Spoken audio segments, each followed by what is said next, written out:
கிறிஸ்துவுக்குள் பிரியமானவர்களே, இன்றைய இறைவார்த்தை. நீர் யார் என எனக்கு தெரியும். நீர் கடவுளுக்கு அற்பமானவர். புனித லூக்கா எழுதிய நற்செய்தி 4ஆம் அதிகாரம் 31 முதல் 37 முடிய உள்ள வசனங்கள். அக்காலத்தில் இயேசு கலிலேயாவில் உள்ள கப்பர்நாகம் ஊருக்கு சென்றார். ஓய்வு நாட்களில் மக்களுக்கு கற்பித்து வந்தார். அவருடைய போதனையை குறித்து அவர்கள் வியப்பில் ஆழ்ந்தார்கள். ஏனெனில் அவர் அதிகாரத்தோடு கற்பித்தார்.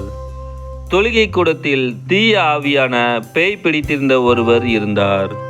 அவரை பிடித்திருந்த பேய், ஐயோ நாசரேத்து இயேசுவே, உமக்கு இங்கு என்ன வேலை?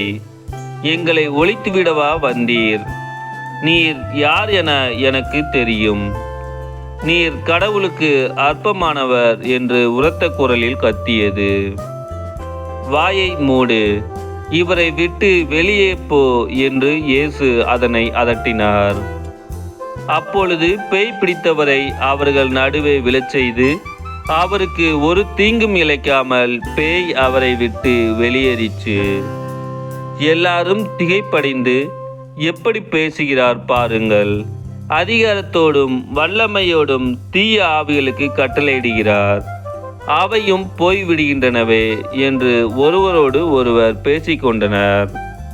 அவரை பற்றிய பேச்சு சுற்றுப்புறமெங்கும் பரவியது.